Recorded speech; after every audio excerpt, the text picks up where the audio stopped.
হচ্ছে আমাদের বাড়িতে মটরশুটির কচুরি। তবে আমরা তো করলাম, এখন নয়, হবে রাত্রেবেলা। এখন আমার মা পুরটা করে রেখেছে, এই যে দুপুরবেলা মা খালি পুরটা করে আমার মনে হচ্ছে রেখেছে। পুরটাই চমাচক তুলে আর খেয়ে নিচ্ছ ঝপ একেবারে। সত্যি মায়ের কাছ থেকে আমি একটুখানি পুর চেয়ে নিয়েছি, এবার এটা আমি খাবো।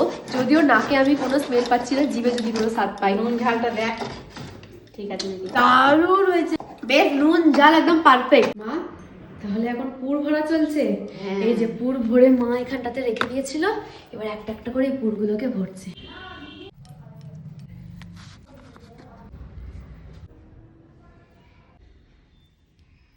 ব্যাস ব্যাস, এবার শুধু বিলিয়ে দিয়ে ছাকা, তাহলেই তারপরে পেটে ঢোকানো।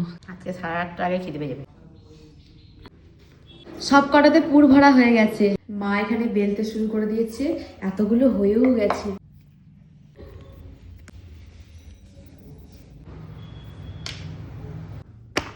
বলছি তুমি যে ওইখানটাতে রেখেছো থালাটাকে, এবার যদি আমি গিয়ে ওই কলটাকে খুলে দিই, খুললে দিলে একবারে মাখানো হয়ে যাবে, তোকে আর ছিঁড়ে ছিঁড়ে খেতে হবে না, চটকে নিয়ে খাওয়া পায়েস হয়ে যাবে।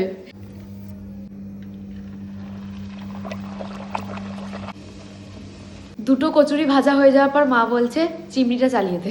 প্রতিবার মা এটা করে। একটা ভাজা হচ্ছে, মা আরেকটা ছেড়ে দিল। একটা এবার আমি খাবো। পেট পুজো আগে, সব কিছু পরে, আগে খাওয়া দাওয়া।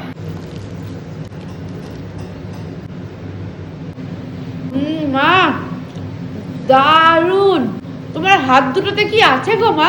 এত দারুন রান্না করতে পারো, সব কিছু একদম ঠিকঠাক করবে, নুন ঝাল সবকিছু পারফেক্ট, খুব সুন্দর হয়েছে। এই যে মায়ের গামলা ভর্তি হচ্ছে আস্তে আস্তে কচুরি দিয়ে।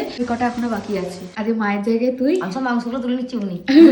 হ্যাঁ তুই খা, তুই খেলেই আমার শান্তি। মা বাথরুম কাছে আমি আর তর সইতে পারছি না, কারণ আজকে আমাদের বাড়ির রাতের মেনু মটরশুটির কচুরি। মটরশুটির কচুরি সঙ্গে চিকেন, মাইক্রোওভেন চিকেন। মা যা মটরশুটি কচুরি বাড়িতে আমার খাওয়া গেছে, জানিস উনি? হ্যাঁ আমি জানি, আমারও খাওয়া গেছে। ওটা তো আমি জানতাম না। আমি তখন একটা বাথরুম বেরিয়ে যাচ্ছিলাম, দেখছি রান্নাঘর থেকে খুব সুন্দর স্মেল আসছে। আমি আগে খেয়ে আবার বাথরুম গেছি। এই হচ্ছে জায়গা থাকতে হবে। যা লাগছে, দারুণ দারুণ। আজকের ভিডিওটা এই পর্যন্তই। তোমরা সবাই খুব ভালো থাকবে, সুস্থ থাকবে, সবাইকে ভালো লাগবে। টাটা।